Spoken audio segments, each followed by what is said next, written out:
Hello, I'm Nicholas Henschel, the Dean of Chelmsford, and this is a version of a sermon that I preached here at Chelmsford Cathedral on the Sunday before Lent. That's the day when we particularly remember the Feast of the Transfiguration.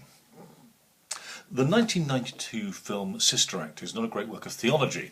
Indeed, it's a fantastic comedy starring Whoopi Goldberg as a nightclub singer who, having witnessed a murder, is offered police protection.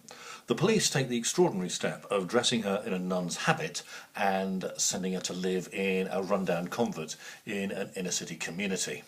As I say, not a piece of theology, but certainly a great comedy. Well, is it just a comedy? Because running through it is a deeply theological theme about renewal and transfiguration. Of course, the new arrival disrupts the convent absolutely, challenging and changing, having a rather different set of values from the nuns that she comes to live amongst.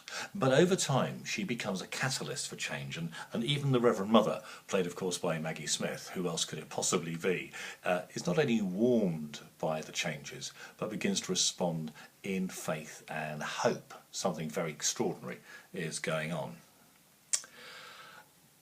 The renewal that the new arrival instigates is visible in two ways: a renewal in worship and a renewal in service. And indeed, in the film, and I'd suggest in Christian life, they go hand in hand.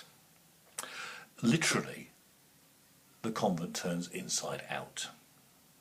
It begins to focus on being sent out to be a blessing, that extraordinary apostolic theme that seems to me to be at the very heart of what it means to be a Christian community.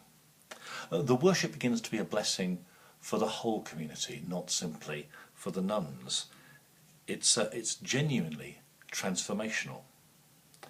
They both literally and metaphorically clean up the streets. That's the service bit. Changing people's lives, raising up the fallen, and giving hope to those who are lost. There's a very, very funny scene in the film where the nuns are trying to find out what's going on in the local bar, and there are so many nuns in the bar that one of the rough biker types says, "If this becomes a nun's bar, then I'm out of here."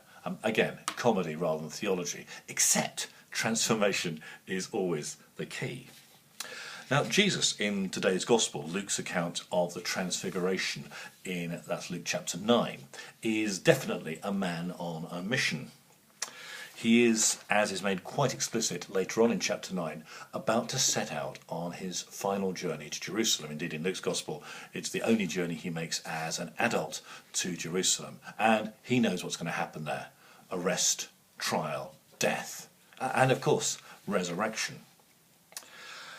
And here, just before that journey begins, comes an extraordinary moment of glory, with Peter, James and John on the Mount of the Transfiguration. Let's read the line. Peter, James and John see him in glory with Moses and Elijah, speaking of his departure, which he was about to accomplish, or a better translation I think would be fulfill, in Jerusalem. That's Luke 9:31. That's why we read this Gospel account of the Transfiguration just before we begin Lent. It's a promise of glory that through the extraordinary harrowing of our human experience, through Lenten discipline and above all through the cross, is the pointer to something quite different. And our assumptions that God is absent in the darkest places of our world, blinkered as we are, is of course the reverse of the reality. Jesus is saying no, it is in and through this harrowing of our human nature that something transformational takes place. In words that I've used before, both at Chelmsford and in other churches, but seem especially poignant at the moment, the words of the Bishop of Gondar, who I promise is not a character from the Lord of the Rings, but a real bishop in Ethiopia in East Africa. In 1985, during the Great Famine, when I was working in Ethiopia, he led the great pilgrimage to Lalibela. This was a time when some 10 million people in Ethiopia were starving, and yet the pilgrimage seemed exactly the right thing to do. And in the middle of the darkness, so to speak, he said, "There is no place so dark that we cannot sing praise. There is no place so dark that we cannot sing praise." And that seems to be very close to the heart of the Transfiguration and its promise of the glory that shall be revealed in and through our human weakness, even as far as the suffering of the cross, that crucifixion of our humanity in some sense. It's poignant, of course, that phrase from the Bishop of Gondar, because at the moment we're seeing a famine far worse than 1985 ravaging that country. Remember, that's precisely why John's Gospel ends with Jesus uttering not a cry of defeat or abandonment or resignation, but a cry of victory. It is accomplished. It is fulfilled. That is our gospel, and we are its agents. We're those through whom that message is communicated to the world. And how do we do this? Well, as I said at the outset, I explored that rather in my sermon some weeks ago on ordinary Christianity. Where this leads us, where this calls us, is precisely the theological message of Sister Act. Renewal in our worship, renewal in our service. And both always inside out, turned outwards as a sent community. In the words of Graham Tomlin from his book The Widening Circle, frankly one of the best books I've read in a while, a healthy church is one that is constantly looking for ways to bless the community around it, meeting whatever human need it is able to address out of its own resources, whether that means providing food for the hungry, shelter for the homeless, or comfort for the bereaved. The church is most itself when it is enacting the priestly blessing of Jesus on the poor, the hungry, those who weep, and those who are despised.